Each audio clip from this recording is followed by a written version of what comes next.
Hello, welcome to the new channel. So if you haven't seen me before, I do cold ASMR reading for history and a lot of Viking history, folk tales, fairy tales, all kinds of things on my other channel, and that is called Lily's Viking Adventure. And I just created this new channel to read ASMR style some of my favorite scary and spooky stories, since Halloween will be coming up soon. So if you like this sort of thing, please subscribe, check me out as I get this channel started, and we'll see how it goes. Anything helps: a like, a sub, a share, a comment. All those help me with the algorithm and to get me going. So I'm going to get started here. What I've got today is multiple different scary stories that I found on Reddit that I thought were interesting, and that's what we'll get started with. I'll also be including some readings of some famous Edgar Allan Poe poetry in the future, and different older stories, maybe some H.P. Lovecraft.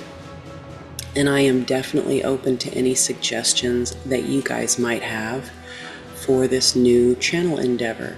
So kick me down a like, stab the like in the neck. Anyways, we'll get started here. All right. Moved west of the Cascades recently. We have been doing tons of yard work and cleaning out trash in the yard, digging out garden beds and repairing them, etc. Disturbing the yard may have done this, I don't know. Anyways, my spouse and I were sitting on the porch looking at the stars. There is almost no light pollution. The only light around is from an elderly neighbor about an acre away, which is always on. We were watching the stars and heard a distinct humming very, very close to us in the pitch black darkness. It was beautiful sounding and like luring almost. But immediately we turned tail into the house, due to being raised with the knowledge that if you ever hear or see something, no, you didn't. What could this be? It definitely sounded deep, like a very deep-voiced man. The only thing that exists the way that the humming came from is a cow pasture, and then a mountain. Does anyone know any folklore? It was unnerving. I know I sound crazy, but there were no humans other than us nearby. Edit for clarity. This hum was someone singing at us like a humming at the beginning of that Misty Mountains Lord of the Rings song. Next story. I'm a graveyard nerd. It's quiet there and with beautiful landscaping. A great place to take reflective walks. One day it was very hot and I wanted to sit down. The closest thing besides the ground was a crypt that sat alone in the fork of one of the paths. I very respectfully said, "Please, may I sit here and rest a while?" as I climbed on top. Almost immediately I felt 2 knocks underneath me. I told myself it's my imagination. 2 more knocks. I say out loud, "I mean you no disrespect. Knock twice more if you just want me to leave." It hesitated, then 2 distinct, hard knocks hit me right in the bum where I sat. I said, okay, I'm going, LOL. Another time, I went near dark. I've walked through the children's section many, many times. I've seen the toys people have placed on the children's graves. Some of them look 50+ years old. This night, I didn't just walk past them. I stopped and thanked them all for coming here and trying to fulfill their destiny in some way, and told them I'm sorry it was cut short. As soon as I said rest in peace, One of those old, decrepit toys began to flash little lights and play music. So I noped all the way to the car. I actually stayed and tried to talk, but nothing else happened. Last one. I went to a different graveyard this time, in an old Moravian graveyard with graves as far back as the 1500s. Maybe earlier, but I couldn't read them all. This graveyard has huge hills with mausoleums tucked into the hills. I like to sit on top of one and look out over the whole place. Very serene. This day I sat up and watched a fox spinning circles way down at the bottom of the hill. He acted confused, like he had rabies. I wasn't going to move until he left, so I waited. A woman came, and I didn't even know where because I could see the whole place. She walked towards a grave near where this fox was spinning around. I got worried for her and stood up to scream down to her that there was a rabid fox and to run away. But when I stood up, she wasn't there anymore. I waited for the fox to show itself again, but it was gone too, just like that, gone. I very cautiously climbed down, went down the hill to where I saw all this happen. No woman, no fox, nothing but quiet graves and beautiful flowers. Next story. I grew up in a small town in Australia. My twin brother and I would frequently ride our bikes around the neighborhood when we were growing up, around the late 2000s, early 2010s.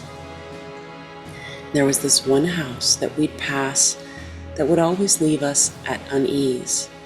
A weird and deranged-looking man would sit on the camping chair and drink on the side of the road outside of his house, in which all the grass surrounding his yard was extremely overgrown and unkempt. We thought nothing of it, however. We always felt the same sense of dread whenever we'd ride past. Several years later, around 2017, there was a news article that two men had gotten into a fight, resulting in the other being stabbed to death. The mugshot that came up on the news showed the man we had always found creepy. It happened in that same household that we'd frequently ride past, around a block or two away from mine. It might not seem like much, but it has always made my skin crawl, knowing that I came face to face with that deranged psychopath on multiple occasions, and that I lived only a walk away. I still live there, and I've heard nothing more of it. I hope he is locked up for life. Next story. Years ago, I used to do yard work for an aunt while I was pregnant and in between jobs. At the time, she was helping an older couple in their 50s out that was down on their luck, William and Jenny. They were staying in my aunt's house, trying to get back on their feet, and William also did repairs around the house in exchange for their room there.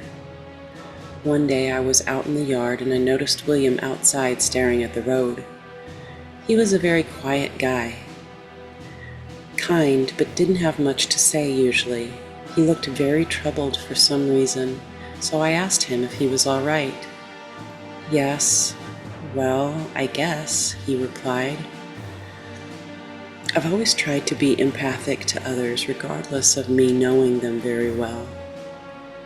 I told him if anything was bothering him, or if he just needed to talk about or vent, if it was something I could help with, I was happy to just listen. "Well," he replied. He pulled a cigarette out of his pocket, snapped his Zippo lighter open, and took a long drag of a cigarette. I didn't really notice he smoked before this day.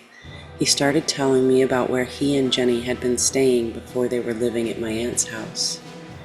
They had a very broken down small RV that still could run, and they'd drive it different places and park for the night. One night they parked in a dark and shabby part of town, up in the city about 30 minutes away from where my aunt's house was. It was a run-down area next to some old train tracks. It was after dark, not sure what time at night, but he did mention it was after dark and late. William told me the second they parked there, he just was hit with a horrible sense of anxiety, doom, fear. He couldn't describe it precisely. William was not a believer in the paranormal at this time, but he said he absolutely sensed something, and he said it didn't feel like a human presence. It just felt like evil was sharing space with us. William and Jenny had a small dog. Jenny was going to take the dog out to use the bathroom, and Jenny didn't seem to feel what William was initially feeling. Jenny got the dog and went outside. William was standing alone in the RV when the RV door swung right open on its own. He said he called for Jenny. She didn't answer. All of a sudden, he felt an ice-cold chill, and he heard something almost like heavy breathing and low-toned sorrowing. He just heard it, didn't see anything. Then all of a sudden he could feel heavy footsteps running right towards him, and then he felt something go through him. He said his entire body went ice cold. The smell of sulfur was in the air, and he felt paralyzed for a few moments. He fell and got back up and flew out of the RV. He couldn't find Jenny and was screaming for her. She suddenly appeared, seemingly out of breath. The dog had ran off as soon as she took him out. The dog was shaking and seemed to be terrified by something, and neither one of them ever saw the dog look that way. They got their things and immediately left that area. William told me that it felt demonic. Whatever that was wanted him and wanted to do him harm. It took months to tell Jenny what happened in that RV while she was outside with the dog. William was shaking, telling his story, the quiet guy that he was and how scared he looked talking about it. I absolutely believe that all happened. He said occasionally after that he'd have flashbacks of the presence going through his body and the ice-cold chill that enveloped his body. The feelings of pure fear and paralysis. Feeling whatever that was wasn't human and wanted to harm him. Never, ever felt anything like that, he said under his breath. He lit another cigarette. This happened 10 years ago. Sorry if some of this is hard to read. I'm definitely not a professional storyteller. But listening to him describe this has been something that's never left my mind. And I've always wondered what was really out there by those rundown train tracks.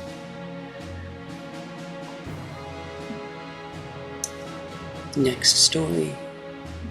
This is a story my mother told me this few months ago. It was about my grandparents who were at a party. Also attending the party was a murderer who has killed around 5 people in the span of his life. Anyway, at some point, beer ran out at the party, and they wanted to get new beer. The murderer asked my grandmother if he wanted to grab some beer with her. The murderer was known for always carrying around an axe, killing women. He also went to some of the same classes as my grandpa. My grandma first said sure and went to ask my grandpa for allowance if she can go with him. My grandpa first said sure and they wanted to go grab beer. But in the last few instances before leaving the party, my grandma told him that she changed her mind and didn't want to go anymore. While they were on the party, he was not on his last victim. In the meaning of he wasn't killed all the victims he had to this date. When I brought this up to my grandma, she said that she was had a super weird feeling about him and felt unsafe in his presence. English isn't my native language, so sorry for some poor phrasing. This story took place in Europe, and I think 1975 or something around that. Okay, next story. These stories are all real accounts of things that have happened to me and my family. Reading the posts on here, I started to remember these, so I apologize for the weird order it's written in. I was 20, female, vacuuming my grandma's hallway one day. I was right in front of the yellow room that my uncle would eventually pass from a heart attack in when I felt a tap on my shoulder, felt someone blow through my hair, and saw my hair fly forward into my face. My gram was the only other person home in the kitchen besides me at the time. She was wheelchair bound and was a non-practical joking Christian who would never try to scare me. Before they moved in, 3 or more years before the above incident, I was helping my family paint some of the house. I took a break to read a book in that yellow room. I laid on the floor with my head facing the door, which was open. I heard my dad go out to the car or garage, so I am definitely alone in the house. And a few moments after he leaves, the door to the yellow room abruptly slammed shut. And I looked up from my book to see a red-headed woman hanging in the closet to the right of the door. 6 years after this incident, my uncle had a heart attack and was found lying with his eyes wide open in front of that closet. 4 years later, my grandmother passed in the room beside the yellow room. At one point, before my uncle passed, my gram asked me if I ever felt the need to call upon the name of Jesus in her house. I am not religious, but I took that to mean, have you ever felt unsafe and afraid here? And I told her what I had seen in the closet before they moved in. All the color left her face, and her eyes were so wide it looked like they could have fallen from the sockets. In a hushed voice, as if she was afraid someone would hear her, she told me, "The red-headed woman runs naked through my room, screaming when I try to sleep." She had me pray with her, and we didn't mention it again after that. As her health began to decline, my sister and her kids moved in. The kids were offered the yellow room and had no idea what I saw, or that their great uncle died in that room. But they both declined and were terrified of going down that hallway. My sister stayed in that room for a while, and I believe she was at the height of her chronic depression. My nephew is now a preteen and finally worked up the courage to move into that room. He keeps odd hours and the door still closes by itself, but according to him, it never slams shut. My niece was terrorized by a pale, black-haired woman in the hallway bathroom. She's the one person in the house that I've heard talk about a woman with black hair there, and it's been a few years since she mentioned seeing her. The air vent is near that yellow room, and I tried to reason with myself that the AC came back on, and that's why my hair flew in my face. But I checked the thermostat, and the air conditioner wasn't running. The fan wasn't even on. Contextually, I don't remember when this happened, but I was hanging out with my aunt in her room down the same hallway, but the opposite end. We were just chatting about random stuff when her low-placed ponytail was flung forward over her head and slapped her in the face. I saw it fly up.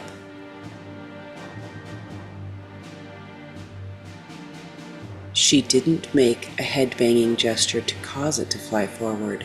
It was like someone went behind her and slapped the underside of her ponytail.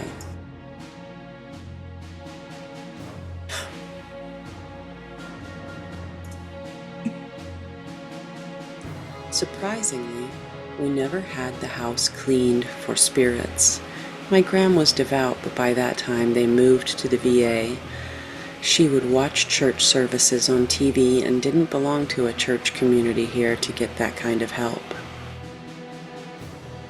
The 4th of July after my uncle passed, I was using the restroom near the dining room. Opposite end of the house from the bedrooms and hallway, and everyone else was outside, either at the grill or doing firework inventory. I distinctly heard the disembodied voice of said late uncle call my name. He had a very distinct voice, deep and disquieting. I was afraid of him when he was alive. He was an addict and had erratic and often violent outbursts. Recently, my mom told me that he would write me letters when they still lived in New York. I could not read or write yet, and he eventually started sending creepy letters, asking me why I never wrote him back, or why didn't I want to play with him, that it hurt his feelings, made him upset and so angry. I am so glad she didn't tell me about this until after he died, but it still scared the living hell out of me. Sent this to my niece, and she said that when they talk about what they have seen in the house, the lights flicker. She also said she had a dream that our Gram came back, but she looked different. My Gram used to color her hair red.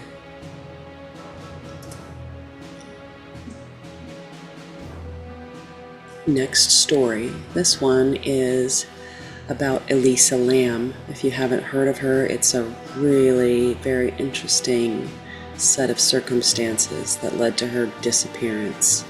And then when she was found, it just made it even more strange.